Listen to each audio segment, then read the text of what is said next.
कछार जिला युवक कांग्रेस के अध्यक्ष चिरंजन देवनाथ ने चेतावनी दी है कि यदि मुख्यमंत्री बांग्ला भाषा को लेकर किए गए विवादित बयान के लिए माफी नहीं मांगते हैं तो रविवार को नेताजी की प्रतिमा अनावरण समारोह के दौरान उन्हें काले झंडे दिखाए जाएंगे।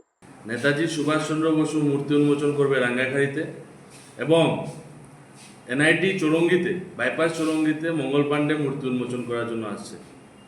আমি ওনাকে স্বাগতম জানাই।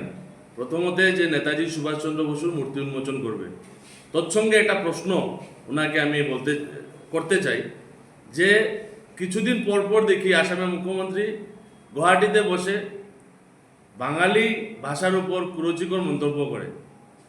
কয়েকদিন আগে একটা মন্তব্য করেছিল যে যারা বাংলা ভাষা লিখবে বা বলবে বা সিলেটি যারা বলে তারা নাকি বাংলাদেশি। আমি মুখ্যমন্ত্রী হিমন্ত বিশ্ব শর্মাকে আমি অনুরোধ করছি উনি নেতাজি সুভাষচন্দ্র বসুর যে হিস্ট্রি রয়েছে স্বাধীনতা সংগ্রামে সেটা আগে উনি পড়াশোনা করে নেন, তারপর আমাদের এই জায়গায় আরও বাঙালিরা রয়েছে যে স্বাধীনতা সংগ্রামে তারা বলিদান দিয়েছে।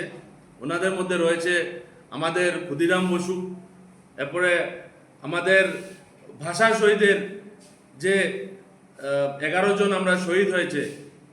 যে মন্তব্য সিলেটি ভাষা নিয়ে করেছে তাতে স্পষ্টীকরণ মুখ্যমন্ত্রী হিমন্ত বিশ্ব শর্মা দিতে হবে যে আমাদের যে শহীদ বেদির 11 জন শহীদের যে লাঞ্ছিত বঞ্চিত দুদিন পর পর মুখ্যমন্ত্রী করে সেটার বিরুদ্ধে আজকে আমার এই প্রেসমিট।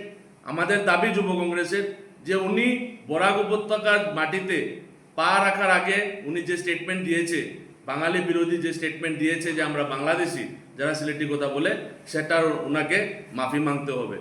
যদি উনি বরাকবেলিতে এসে যদি মাফি না মাঙ্গে তাহলে যুব কংগ্রেস ওনাকে কালো পতাকা দেখাতে বাধ্য হবে।